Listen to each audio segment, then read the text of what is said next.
것이요 즐거워하는 자가 있느냐 저는 찬송할지니라. 어떻게 보면 저게 사실은 시작과 끝이거든요. 우리가 육신적으로 고난이 없이는 이 길을 찾아올 수도 없고 갈 수도 없어요. 두 번째, 우리가 영적으로 우리가 받는 고난, 이런 것도 고난이 없으면 우리가 하나님께 받는 상급이 없는 거예요. 고난이 있기 때문에 우리가 상급이 있는 거거든요. 그 상급은 어떤 거냐면 이제 즐거워하는 자에게 이제 나타나는 건데, 그러면은 찬송할지라, 저는 찬송을 해라 그랬는데, 찬송 그러면 우리는 곡조가 있는 그 음악을 이렇게 불렀을 때 그게 찬송인 줄 알았잖아요. 근데 우리가 지금에 와서 보니까 찬송은 곡조 있는 노래를 하는 것이 아니라 제가 지금 여러분 앞에서 이야기하는 것도 찬송이에요. 그러니까는 이렇게 여러분들이 이제 찬송을 해야 된다는 거죠. 그렇게 되려면 우리가 이제 많은 훈련과 그런 준비가 됐을 때 찬송을 할 수 있는 거예요. 우리는 먼저 할 일이 기도예요. 근데 기도는 언제 하느냐면 이렇게 고난을 당할 때 기도를 하게 된다는 거예요. 근데 고난을 당할 때 기도를 하는데 우리가 어때요? 마음이 부여하고 풍요로우면 기도하게 됩니까? 안 하게 되죠. 그 마음이 평화롭고 편안해지니까 그냥 기도할 게 아니라 자기가 그냥 거기에서 누리고 이제 살게 되는 거죠. 근데 고난이 찾아왔을 때는 우리가 반드시 기도를 하게 돼 있어요. 그러니까 고난 당했을 때는 우리가 이제 기도를 하게 되는데 하나님께서 우리의 일거수일투족을 다 간섭하시고 역사를 하시니까 그 중에서 이제 우리가 정말 이렇게 고난을 주시는 거예요. 그건 왜 그러냐면 기도를 하라고. 또 그 고난을 왜 주시느냐면 부요한 마음이 가난하게 되라고. 그래서 가난해져서 올바른 기도를 하라고 우리에게 고난을 주시는 거야. 근데 지난번 말씀이 어떤 거였어요? 너희가 구해도 받지 못했다고 했잖아. 그래서 구했는데 왜 못 받았을까? 열심히 지금까지 기도하고 살았잖아요. 근데 여기서 얘기하는 이 기도는 우리가 그렇게 정력으로 쓰려고 기도를 하라는 게 아니라 우리는 진정한 하나님 앞에 기도를 해야 된다는 거예요. 우리 교회의 모순이 어떤 거였냐면 세상교회에서 맨날 주시옵소서 그러고 육신의 기도를 하고 살다가 왔거든. 그래서 여기 오니까 저 기도를 저렇게 하면 안 되는 거구나. 내가 지금까지 기도를 잘못했네. 그리고는 기도를 안 하는 거야. 기도가 중단이 딱 돼버리는 거야. 그러니까 진짜 해야 될 기도를 안 하는 거죠. 말하자면. 여러분 한번 생각해 보세요. 잘못된 기도는 우리가 하지 않아야 되지만 우리에게 필요한 기도는 해야 된다는 거예요. 그게 뭐 육신적인 기도든 영적인 기도든 이 믿음 안에서 우리가 해야 할 기도가 있거든. 근데 그 기도도 안 해. 그럼 어떻게 되는 거예요? 잘못 기도한 것은 그것은 우리가 잘못 기도했기 때문에 어떻게 욕심으로 구했고 또 정욕으로 쓰려고 구했고 이렇게 잘못 구한 거는 하면 안 된단 말이야. 근데 올바른 기도는 해야 된단 말이야. 예수님께서 제자들에게 주기도문을 가르쳐 주셨잖아요. 너희는 이렇게 기도해라. 저들은 저렇게 주시옵소서 하고 기도하지만 너희는 이렇게 기도해야 된다. 그러면서 주기도문을 가르쳐 주셨어요. 그게 중언부언하고 기도를 해왔잖아요, 그동안.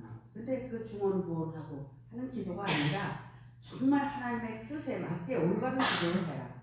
하늘에 계신 아버지에게 하늘의 뜻이 우리에게 주어져서 그 뜻이 우리 안에 이루어지고 예수님 안에 그 하나님의 뜻이 이루어진 것처럼 우리에게도 이루어지라고 그 기도를 하라는데 우린 그 기도 하고 있어요 지금? 잘못된 기도는 안 하지만 잘된 기도는 올바른 기도는 해야 된다는 거예요. 이제 오늘 그래서 아마 제가 이거에 대해서 기도에 대해서 저걸 아마 찍은 것 같아요. 우리는 과연 어떤 기도를 지금 하고 있는가? 하나님께서 원하시는 기도를 하고 있는가? 아니면 내 욕심으로 내 정욕으로 쓰려고 나 자신을 위해서 기도하고 있느냐? 지난번 말씀에 이런 말씀이 있어요. 두 주인을 섬기면 안 된다. 그랬어요. 두 주인. 우리는 주인이 하나님이 돼야 되고 한 분이어야 되는데 두 주인이 있다는 거야 우리 안에. 그 두 주인이 누구예요? 하나는 하나님이고 하나는 나야. 그래서 나를 위해서 신앙생활을 하고 나를 위해서 하죠. 근데 이게 다 잘못됐다는 거야. 너를 위해서 하는 건 잘못됐다. 나의 뜻을 위해서 너희가 신앙생활을 해야 된다. 그러면 어떻게 해요? 어떻게 여긴 뭐가 어떻게 하나님이 다 응? 먹고 살게 해주고 입고 살게 해주고 응?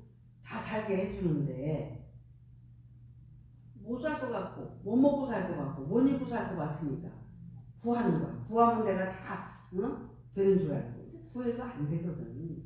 그건 왜 그러냐면 잘못 구해서 그렇다. 너희가 정력으로 쓰려고 구해서 그렇다.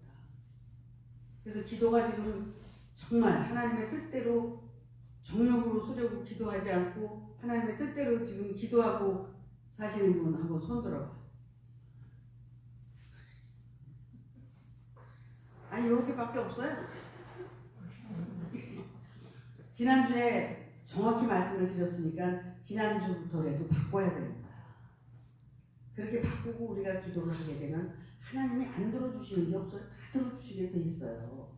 근데 우리가 잘못 구하고 있기 때문에 안 들어주시는 거야. 왜 내가 기도했는데 하나님 안 들어주세요? 이러잖아요. 기도를 하는데 올바른 기도를 하자는 거죠. 자, 그래서 왜 그러면 이런 말씀을 하셨는가에 대해서 한번 짚어보려고 해요. 야고보서 5장은 1절에 보니까 이런 말씀이 있어요. 들으라, 너는 들어가, 이거예요. 그러면서 부한 자들아, 너희에게 이 말 고생을 인하여 울고 통곡하라. 아니 잘 들으라는 거야. 너희가 지금 잘 듣는데 너희가 혹시 부한 자가 아니냐? 부한 자라면 언젠가는 너희에게 이 말 고생이 있다. 그때 가서 울고 통곡을 해라 이거예요. 왜 그러냐면 부했기 때문에 하나님의 말씀을 듣고 내가 겸손해지고 내가 정말 하나님의 뜻대로 살기 위해서 참 마음이 가난해지고 그런 것 때문에 맨날 울고 통곡을 해야 되는데 그러지 않으니까. 어제 제가 누구를 만났어요. 그래서 같이 이제 주거니 받거니 대화를 하는데 그분은 그런 말씀을 하시더라고요. 나는 평생 기도가 겸손하게 살게 해달라. 그래서 내가 잘난 체 하지 않고 정말 하나님을 올바로 잘 섬기고 신앙생활을 하게 해달라고 평생을 그렇게 기도를 해왔다는 거야. 아, 너무 잘 사셨다. 그렇게 기도하시고 오셨으니까 그래서 이렇게 복을 받고 사시나 봐요. 이런 말씀을 드렸어요. 그분의 그 마음은 항상 그런 마음이었다는 거야. 그러니까 우리가 어떻게 하다 보니까 말씀을 듣고 알다 보니까 점점 교만해지는 거지. 근데 그 말씀이 내가 깨닫고 안 게 아니라 내가 들어서 아는 거거든. 들어서 아는 건데도 그게 내가 깨닫고 안 것처럼 가지고 사니까 그냥 부자가 돼버리고 부유하게 돼버리는 거야. 근데 이런 부유는 언젠가는 너희가 그 부유가 다 떠나갈 때는 네가 그렇잖아요. 떠나가야 되니까. 근데 울고 통곡하게 된다 이거예요. 언제? 말세가 되면 마태복음 24장의 마지막 날에 얼마나 무서운 지진과 그 그냥 무서운 사건들이 생겨요. 영적인 싸움이 일어나고 그러잖아요. 근데 그것이 정말 그렇게 버리고 결국은 그게 아무것도 아닌데 그래서 이렇게 2절에 너희 재물은 썩었고 너희 옷은 좀 먹었다. 근데 여기에서 보면 재물과 옷과 뭐 이런 것들이 전부 이렇게 보이는 재물과 옷이 아니잖아요. 이 재물과 옷은 우리가 마음 안에 가지고 있는 하나님의 말씀, 내가 깨닫지 못하고 들어서 알고 있는 그런 말씀과 그런 옷을 입은 거란 말이야. 말씀의 옷을 입은 거예요. 이거를 이게 다 종이 먹었고 썩었다 이거야. 썩은 거라고. 언젠가는 그게 썩어질 거라는 거지. 없어질 거예요, 여러분 다. 그래서 너희 금과 은은 녹이스럽고 이 독이 너희에게 증거가 되며 불같이 너희 살을 먹으리라. 너희가 말세에 재물을 쌓았도다. 여기에 쌓은 재물은 돈이 아니고 전부 이게 하나님의 말씀이에요. 말씀을 내가 쌓아서 가지고 있으면서 내 거인 것처럼 그렇게 교만하게 살고 있다는 거예요. 그래서 내가 진정 너희는 죽어야 되고 부인해야 되고 이렇게 해야 된다고 그러는데도 나한테다 그걸 쌓잖아요. 그럼 내가 살아있는 데다가 쌓으면 언젠가는 이거는 다 무너질 것들이거든. 모래 위에 지은 집이 되는 거예요. 그리스도의 터 위에 집을 지으라고 그랬는데 그리스도는 온데간데 없고 하나님은 온데간데 없고 내가 주인이 되고 내가 왕이 되는 거죠. 그렇게 되는 거예요. 그게 얼마나 무서운 교만이고 하나님 앞에서는 결국은 그게 다 떠나가려면 거부해서 통곡하고 이렇게 울게 된다는 겁니다. 여러분 이게 무슨 뜻인지 이해가 좀 되십니까? 이게 이해가 돼야 돼요. 그래서 이제 언젠가는 다 버려야 될 것들이거든. 내가 그동안 지식으로 쌓은 거, 내가 그동안 말씀을 가지고 있는 것, 이런 것들은 다 없어져야 될 것들이에요. 그래서 사도 바울이 다메섹 도상에서 예수를 만난 뒤에 모든 걸 배설물처럼 버린 거야. 그 사람이 가지고 있던 게 얼마나 많았어. 근데 그런 것들이 전부 버려져야 할 것들이라는 거야. 내가 신앙생활을 이제 육신적으로 또 내가 이제 이렇게 준비하는 동안은 필요한 거죠. 그러나 내가 훈련받는 동안에 그건 필요한 거지만 언젠가는 그거는 없어져야 될 것들이라는 거예요. 여기서 여러분들이 이렇게 말씀을 듣고 여러분들이 기억하고 있지만 그 말씀을 기억했다고 해서 여러분의 것도 아니고 또 하나님이 이걸 인정한 게 아니에요. 이것은 여러분들이 신앙생활을 하는데 잠깐 동안 필요한 거지. 언젠가는 그것은 다 버려야 될 것들이야. 하나님의 생명이 오게 되면 다 버려야 될 것들이라. 근데 이게 나를 그렇게 부유하게 만든다는 거야. 부유하게 만들어서 나를 기도도 못하게 하고 그렇게 한다는 거야. 근데 내가 마음이 가난해지고 그게 버려야 될 것이라는 것을 말씀을 통해서 알게 되면 내가 점점 가난해지고 또 기도하게 되고 기도해도 올바른 기도를 하게 된다는 거죠.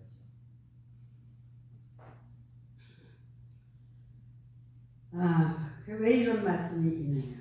왜 이렇게 이런 말씀이 있느냐면 4절에 보니까 보라 너희 밭에 추수한 품꾼에게 주지 아니한 삭시 소리 지르며 추수한 자의 우는 소리가 만군의 주의 귀에 들려옵니다. 여러분 이 말씀이 좀 이해가 가요?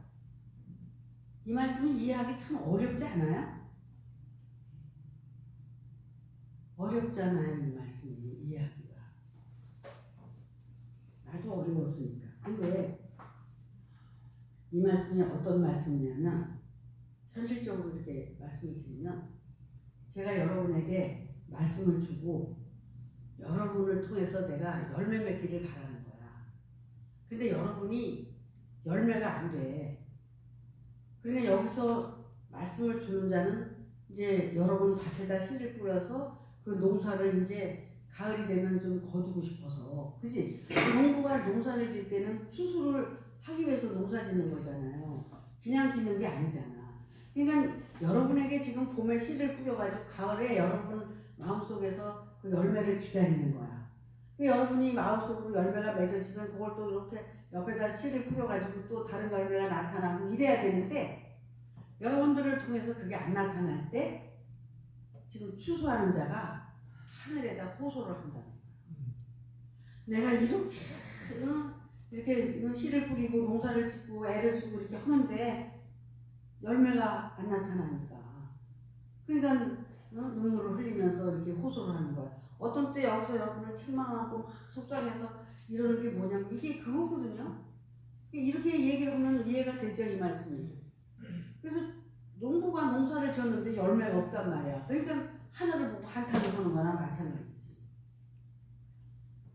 지금 이렇게 이제 이 야고보 사도는 이런 그런 심정으로 이제 이 말씀을 이제 기록을 했겠죠. 그러면 이게 제가 이런 삶을 살지 않았다면 이런 말씀이 이해가 안 될 거예요. 저도 그래서 과거에는 잘 이해가 안 됐었어요. 근데 지금에 와서 보니까 이 말씀이 이런 말씀이구나. 이렇게 이해가 되는 거죠. 그러니까 여러분들은 이 말씀을 들으면 어떻게 해요? 은혜의 빚진 자예요. 은혜의 빚진 자. 은혜를 받았는데 여러분들이 그 은혜를 그냥 가지고 아무것도 안 하고 사니까 빚진 자가 되어버리는 거야. 여러분들이 그 빚을 갚으면서 살아야 되는데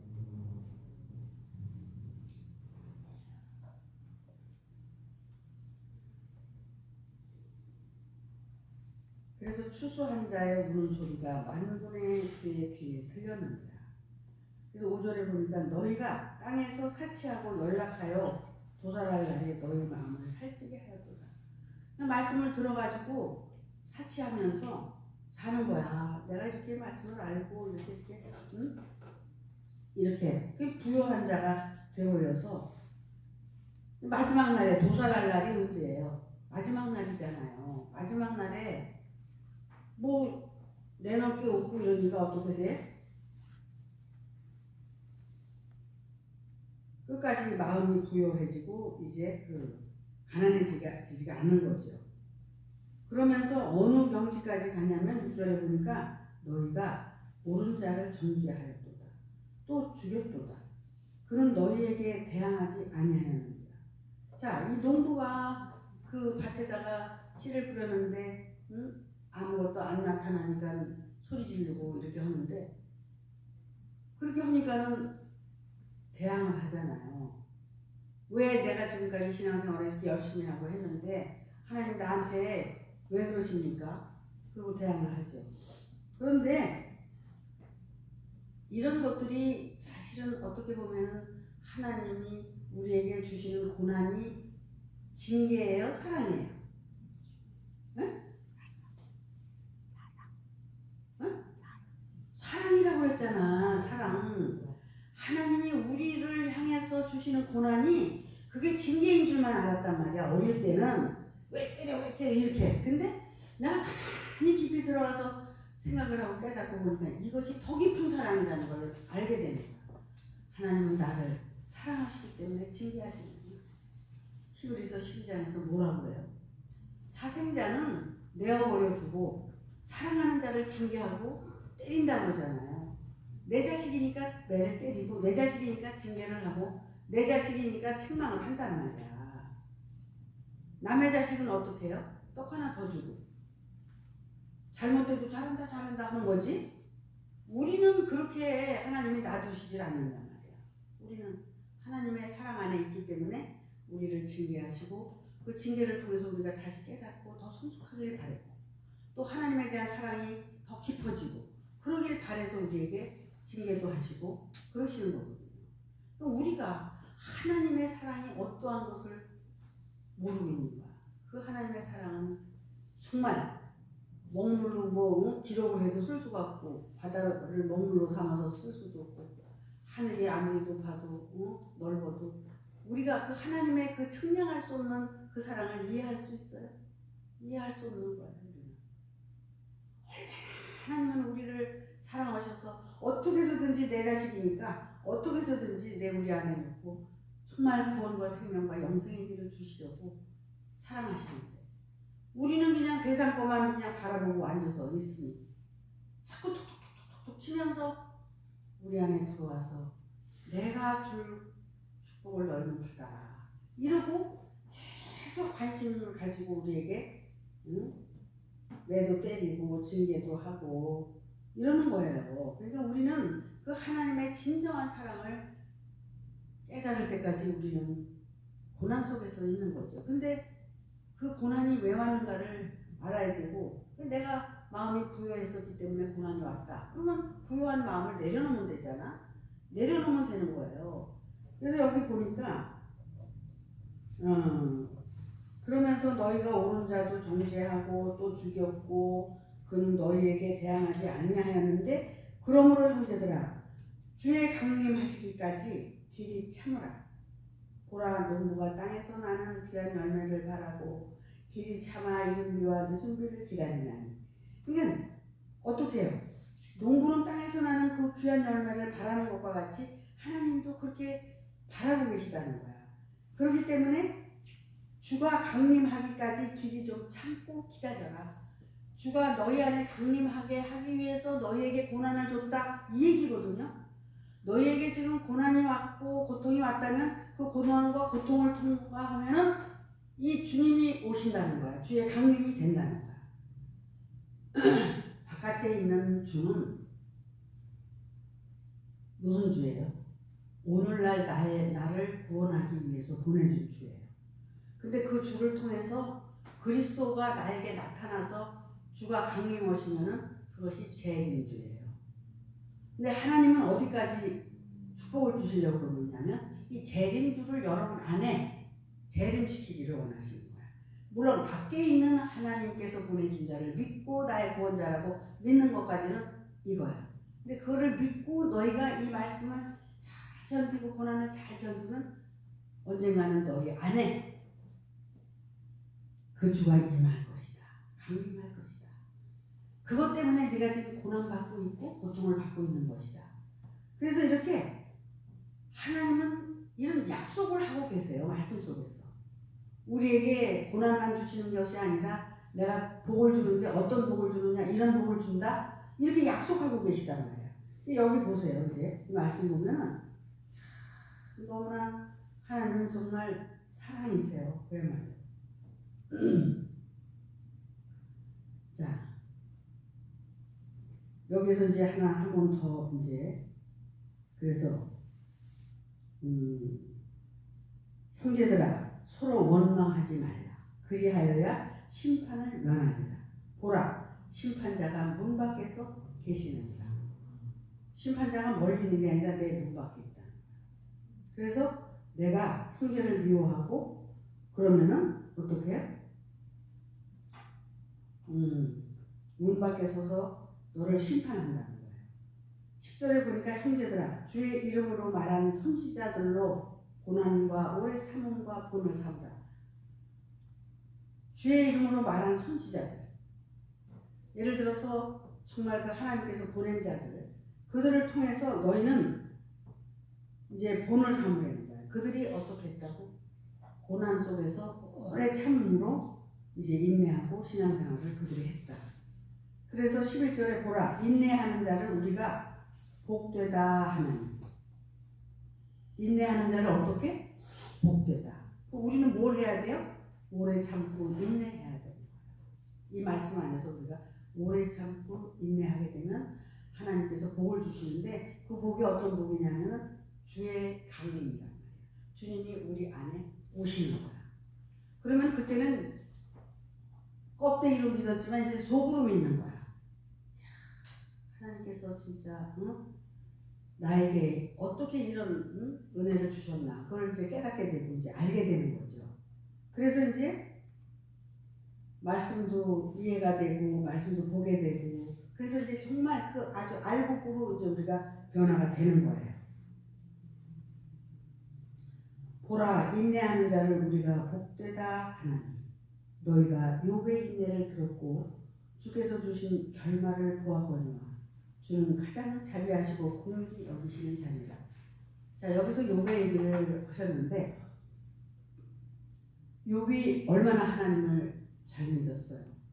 정말 짐승들, 자식들 그들이 범죄할까봐 그들을 대신해서 제사를 드리고 하나님을 그렇게 경외했잖아요. 근데 하나님도 인정하는 욥이었거든요. 근데 이 사단이 와서 나를 친 거야. 그래가지고 그냥 고통을 주고 그냥 고난을 주는 거야. 원래 사실 하나님은 사랑이기 때문에 그렇게 치는 것도 사단을 쳐서 치지 하나님이 치시는 건 아니거든. 사단이 치는 거야.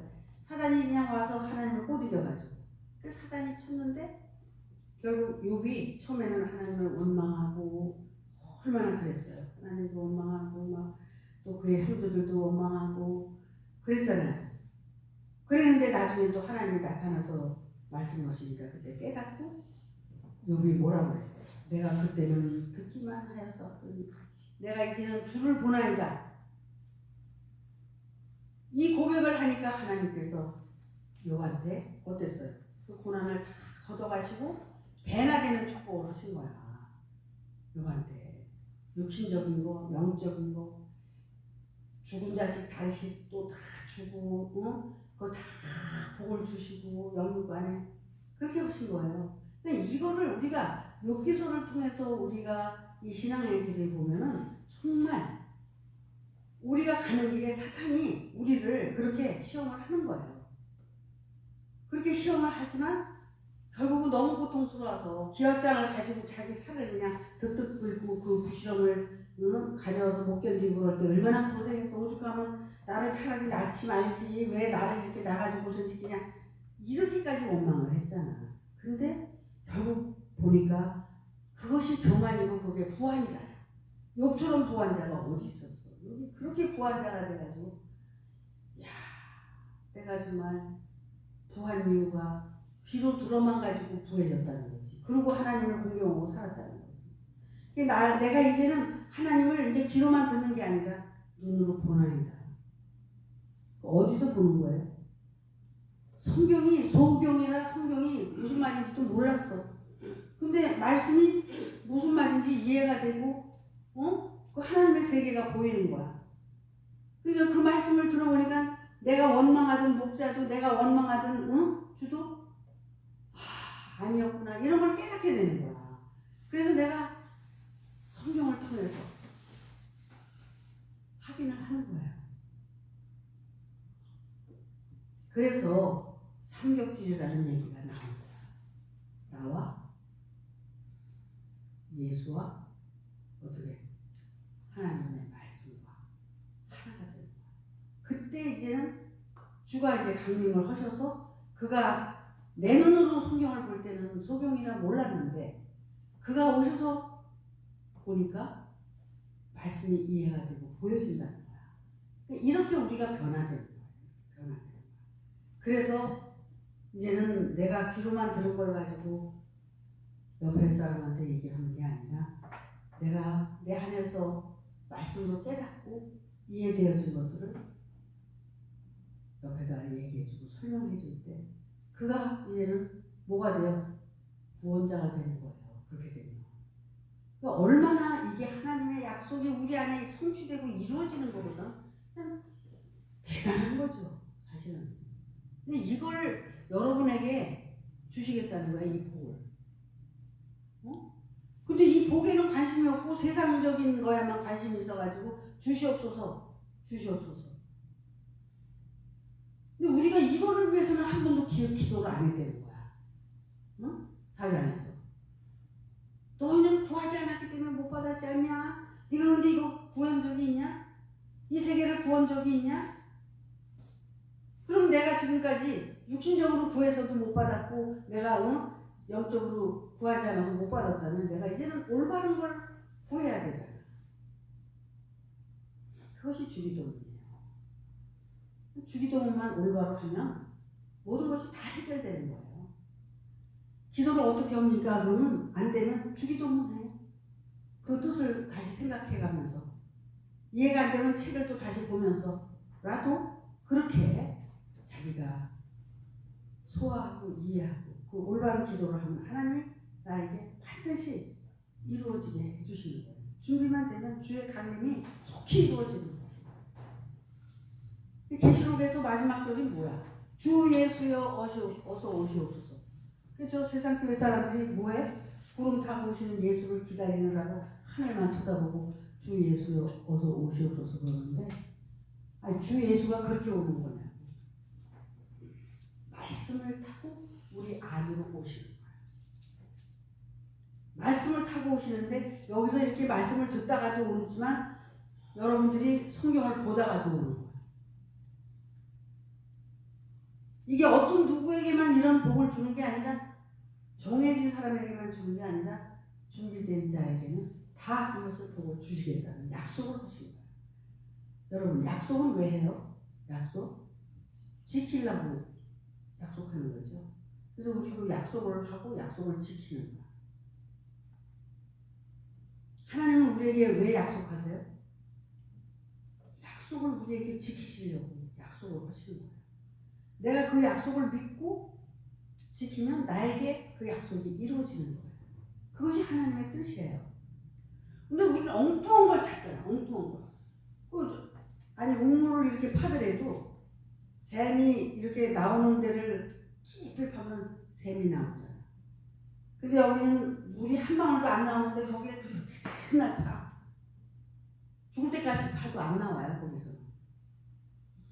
그냥 샘이 나오는 데서 파야 샘이 나오잖아. 그럼 샘이 나오는 데가 어딘지 알아야지. 계속 그것을 파면 언젠가는 생수가 나오는 거예요. 주의 강림이 되면 생수가 나오는 거예요. 이렇게 우리를 통해서 하나님께서 영광을 받으시려고 그런 거야. 그러니까 하나님은 추수하는 농부가 밭에서 씨를 봄에 뿌렸는데 가을에 뭐 요즘은 뭐 고추도 따고 뭐 깨도 따고 뭐 여러 가지 따잖아요. 호박도 따고, 응? 그리고 또 뭐 여러 가지 그 뿌린 그 밭에서 뭐가 나와야 되잖아. 근데 호박을 심었는데 호박도 안 열려.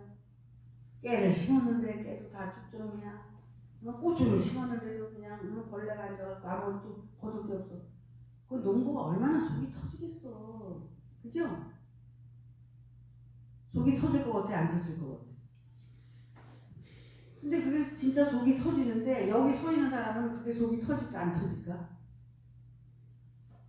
여기 서 있는 사람도 속이 터져요. 여러분들이 그 열매가 나타나야 된단 말이야. 열매가. 응? 나타날 때 여러분들의 입에서 나오는 말이 정말 그 하나님 기뻐하시는 말을 한다든지 여러분 안에서 맺은 열매가 요런 톡톡톡톡톡 튀어나오면 얼마나 예뻐 사랑스럽고, 응? 그러면 그냥 복을 저절로 빌게 되는 거지. 근데 복을 안 빌어줘도 하나님 벌써 다 하시고 거기다 복 빌어주세요.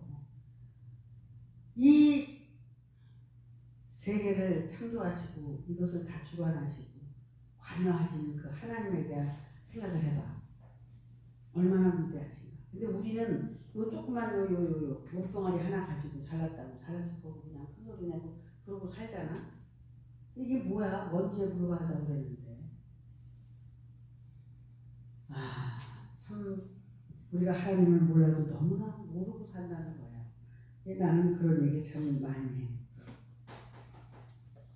사람들이 뭐 목회를 한다든가 뭐 잘못 저기 하는 거를 보면은 어떻게 저러고 살 수가 있어? 이러잖아요. 그럼 하나님을 알면 저렇게 살 수가 없죠. 모르니까 저렇게 사는 거예요. 저는 이런 대답을 해요. 사실 하나님을 알면 우리가 그냥 이렇게 살 수가 없어요. 어떻게 허투루 살 수가 있어요? 올바로 살기 위해서 노력을 하죠. 고난을 당하고 이렇게 마음이 부여하냐? 그래서 고난을 당하고 있느냐? 그래서 13절에 11절도 읽어봐야 되는데 내 형제들아 무엇보다도 맹세하지 말지 하늘로나 땅소나 아무 곳으로도 맹세하지 말고 오직 너희의 그렇다 하는 것은 그렇다 하고 아니라 하는 것은 아니라 하고 하여 죄의 정함을 면하라. 우리가 스스로 맹세하고 이렇게 하면 거기에 이제 올무가 된다는 거예요. 그래서 너희 중에 고난당하는 자가 있느냐? 저는 기도할 것이요. 즐거워하는 자가 있느냐? 저는 찬송할지니라. 이게 이렇게 중요한 거죠. 근데 14절에 보세요. 너희 중에 병든 자가 있느냐? 저는 교회에 장로들을 청할 것이요. 그들은 주의 이름으로 기름을 바르며 위하여 기도할지니라. 여기 보면 병든 자가 있을 때는 장로를 청해서 기름을 바르고 이제 기도를 하라는 건데 이 장로는 기름을 가진 자예요.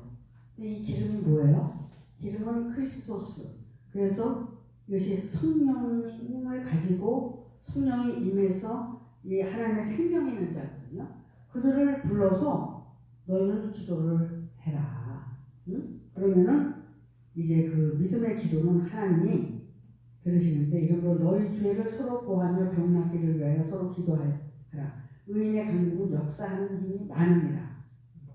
그러니까 이 의인은 누구냐면은 기름 부음을 가진 자고 이 기름 부음을 받은 자는 목자를 얘기하는 거죠. 여기서 장로라고 쓰긴 했지만 목자를 얘기하는 거예요. 그래서 목자를 이제 함께 기름 부음을 부으면서 말씀을 가지고 기도하면 그 병이 모두가 치료가 된다. 죄도 사함을 받게 되고 죄 사함이 되니까 이제 강건해진다. 이런 얘기예요. 그래서 의인의 강구는 역사하는 힘이 많다. 근데 여러분, 의인이 누구예요? 의인은 하나님의 의를 가진 자는 의인이에요. 그게 뭐냐면 또 기름 부음이고 그것을 기름 부음을 하는 자는 바로 의인이라고 얘기할 수 있는 거고요. 그러니까는 그를 통해서 모든 것이 이루어진다는 걸 지금 말하는 거예요. 그래서 엘리야는 우리와 성정이 같은 사람인데 그가 비가 오지 않기를 기도를 하니까 3년 6개월 동안 비가 안 왔대요. 그래서 또다시 비가 오기 위해서 기도를 하니까 비가 늦은 비도 오고 이른 비도 왔다는 거예요. 그럼 이건 뭘 얘기하느냐면 엘리야는 사람이다. 그러면 지금도 사람이 역사한다는 걸 얘기하고 있는 거거든요. 지난번에 그랬죠. 시대에 저 시대가 이렇게 하늘이 붉고 하늘이 또 맑고 깨끗하면 흐리거나 맑거나 그러면 너희가 비가 온다, 날이 흐린다, 날이 개인다 이런 거 안다고. 그런데 왜 시대를 분별하지 못하느냐? 그러면 2000년 전에 예수가 오셨고 오늘날도 예수는 어떻게 오는지를 우리가 알아야 되고 앞으로 또 어떻게 오는 거를 알고 그거를 믿고 받아들이고 이렇게 허라는 거예요. 굉장히 중요하잖아요, 이런 얘기가. 그러면은 엘리야가 그때 하나님 앞에 기도했을 때 3년 6개월 동안 비가 안 온 것은 그 3년 6개월 동안 그 훈련 기간이기 때문에 비를 주면 안 되니까 비를 안 주신 거예요. 그런데 또다시 기도해가지고 비가 오게 됐다고 여기 나오죠. 그래서 다시 기도한 즉 하늘이 비를 주고 땅이 열매를 맺었습니다. 다시 기도했다는 것은 바로 내가 잘못한 기도를 버리고 올바른 기도를 했을 때 이렇게 이제 찬송하는 날이 온다는 걸 얘기하는 거예요. 그래서 이제 이때 이렇게 이제 비를 통해서 내가 열매를 맺어주게 되면 내 형제들아 너희 중에 미혹하여 진리를 떠난 자를 누가 돌아서게 한다면 너희가 할 것은 죄인을 미혹한 길에서 돌아서게 하는 자가 그의 영혼을 사망에서 구원하며 허다한 죄를 덮게 된다는 거예요. 그럼 바로 우리가 내가 정말 육적으로 병이 들었든 영적으로 병이 들었든 정말 그 기름 부음을 불 수 있는 자를 영접을 해서 그 기름 부음을 받으면 주의 강림이 되는 거죠. 주의 강림이 되면 내가 그 강림한 그 주를 통해서 내가 뭘 해요? 진리를 떠난 자를 다시 돌아오게 할 수 있고 또 미혹당한 자들을 다시 데리고 올 수가 있고 이렇게 해가지고 너희가 이 일을 해야지 뭐예요? 결국은 찬송하는 자가 되는 거잖아요. 하나님께서 나에게 이렇게 깨닫게 하시고 은혜를 주시고 그것이 어디에서 우리가 의증 안에서 정말 말씀을 듣다 보니까 내가 목사님 안에서 나오는 그 말씀을 통해서 내가 이렇게 됐고 이런 거를 여러분들이 이제 열매로 나타나게 되는 거죠. 증거가 되는 거죠. 한 가지 예를 들면 우리가 근데 그거를 여기서 엘리야 얘기는 사실 사람이라는 것을 얘기해 주는 거거든요. 엘리야를 등장시킨 거는 야고보 사도가. 여러분은 지금도 2000년 전에 오신 그 예수가 오실 걸 믿고 기다려요? 오늘날 예수를 믿어요? 그럼 오늘날 예수를 통해서 내가 뭘 어떻게 이루어질 걸 믿어요? 그게 돼야 돼요. 여러분 안에서 그 믿음이 생겨나야 되는 거예요. 그래가지고 지금 하나님이 여러분에게 역사하세요. 은사로 역사하신다고. 완전한 그 정말 은사가 될 때까지 역사하신다니까 각자에게 역사를 하세요. 돌아가신 김명정 원사님을 얘기를 해서 좀 그렇지만 항상 제가 그 말씀을 드리는 거예요. 원사님이 그 암 투병하실 때 얼마나 고생하셨어요. 그러니까 마음이 가난한 거야. 이제 부환자가 마음이 가난해졌어. 병원에서 그 항암 주사를 맞고 그럴 때 기도하면서 이렇게 복도를 걷는데 하나님이 다메섹 도상에서 바울에게 사도 바울에게 일어난 역사가 사실 김명자 권사님한테 일어난 거예요. 너의 구원자 이명자 목사다. 그리고 음성이 들렸다는 거야. 그래서 주는 그리스도시요 살아계신 하나님의 아들입니다. 막 이러고 바연하시거나 그게 막 생각이 나고 막 그랬다는 거야. 그래가지고 땅에 엎드려져서 기도했대요. 근데 왜 목사님 시간이 지나고 그러니까 그게 희미해져? 왜 희미해지는지 모르겠어요. 나는 그걸 잡아야 되는데 자꾸 희미해진다고. 그러니까 그 믿음이 확신이 없는 거야. 그렇게 이제. 그러면 인간적으로도 보게 되다, 응? 자기 목적으로도 보게 되다. 이러다 보니까 그게 희미해지는 거죠. 그런 걸 확 펴잡고 간직하고 그걸 지키고 이렇게 이제 끝까지 살아야 되는 거예요. 근데 그거를 자기 나름대로 돌아가시는 그날까지 그걸 지키기 위해서 몸부림을 쳤어요, 사실은. 그래서 서로 이제 대화도 많이 하고 이랬는데 하나님이 그렇게 깨닫게 해주신다는 거예요. 보여주셔요. 그러니까는 그런 걸 이렇게 들어보면은 정말 내가 하는 게 아니다. 하나님이 하시는 거다. 나는 심고 물 주고 열심히 살다 보면 하나님이 이렇게 자라나게 하시고 깨닫게 하시는 거예요. 이런 그런 확신이 저에게 있는 거죠. 그래서 내가 하는 일에 하나님이 함께 하신다는 것만큼 기쁜 게 없어요. 그 희열이 없어요. 그 일을 하고 살자는 거예요, 여러분들. 함께. 근데 이것보다 세상이 더 좋다면 안 된다는 거지. 세상을 살지 말라는 게 아니라 이게 중요하다고 가다 보면 이 세상 것은 다 덤으로 따라오게 돼 있어요. 그 전에 그런 얘기 했죠. 백화점 가서 비싼 물건 하나 사면 응? 조그만 거 그냥 막 몇 개씩 얻어오고 그러잖아요. 똑같아요. 하나님의 이 뜻을 내가 소유하면은 세상 것은 다 덤으로 오게 돼 있어요. 세상 것을 구해서 되는 게 아니라 그렇게 살게 돼 있어요. 비싼 거 사면 비싼 거 오게 돼 있다니까. 우리가 지금 하나님께 구하고 사는 것은 하나님의 복이에요. 신령한 복이에요. 이 복을 우리가 소유하기 위해서 신앙생활을 하는 거예요. 이걸 여러분이 놓치시면 안 돼요. 아셨죠? 마치겠습니다.